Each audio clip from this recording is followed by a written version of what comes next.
Before we begin the banquet day, I would like to say a few words, and here they are. Lewitt, Odderman, Tweak, and Blubber. This was one of the many famous quotes said in the book by none other than the principal of Hogwarts School of Witchcraft and Wizardry, Albus Dumbledore. A very warm greeting to my beloved friends and to my beloved audience. My name is Cyrus Dharshan, son of Peter Jhonson, and I'm 15 years old from SMK Clifford with the code of AEE 4070. And today, it would be my pleasure to review a book that has grabbed my attention and turned my imagination into a whole new level. Based on the name of the school just now, can you take a guess at the series name? It is none other than Harry Potter, but the book in particular is Harry Potter and the Philosopher's Stone by none other than J.K. Rowling. Harry Potter and the Philosopher's Stone is more than just the opening chapter to a famous series, but a carefully layered narrative that blends the ordinary and the extraordinary in a way that reshaped modern children's literature. Although its premise may sound simple, a young boy discovers he's a wizard and attends magic school. It's the execution that elevates it into something enduring and culturally significant. The story begins in the most mundane setting imaginable, suburban normalcy.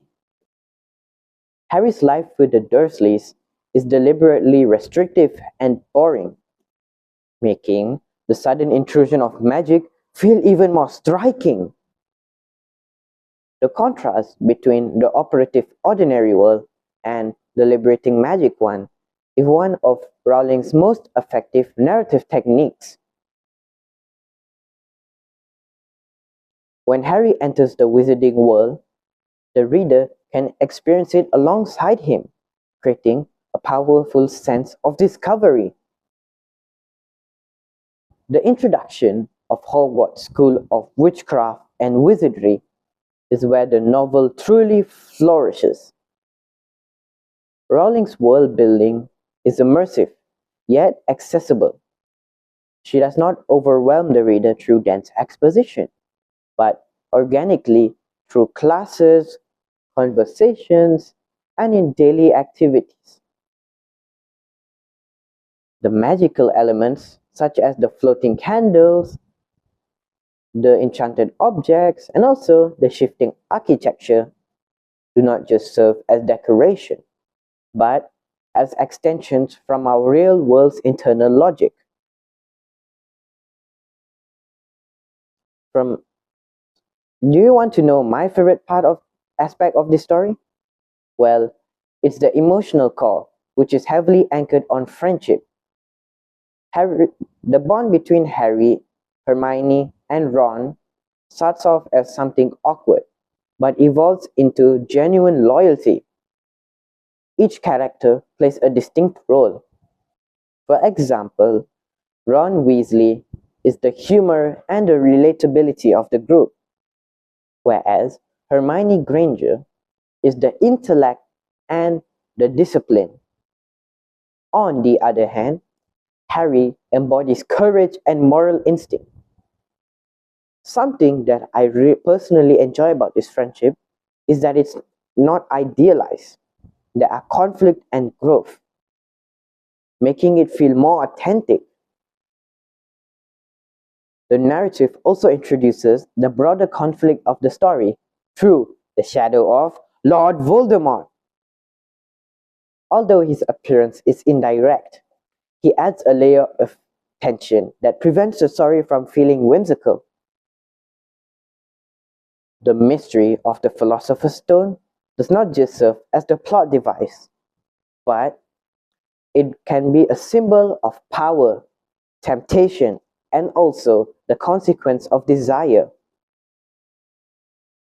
From a stylistic perspective, Rowling's prose is deliberately simple. It's clear and engaging, accessible to younger readers, but also nuanced enough so that older readers can resonate with it. The humor factor in this story is usually character-driven or understated. It balances the darker elements and prevents the tone from feeling too heavy.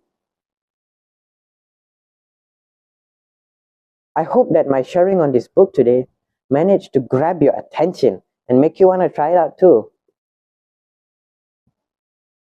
Before I sign off, please let me know what is one of your favorite aspects of this book. And I would also like to heavily emphasize the value that can be found in this book, which is the value of friendship.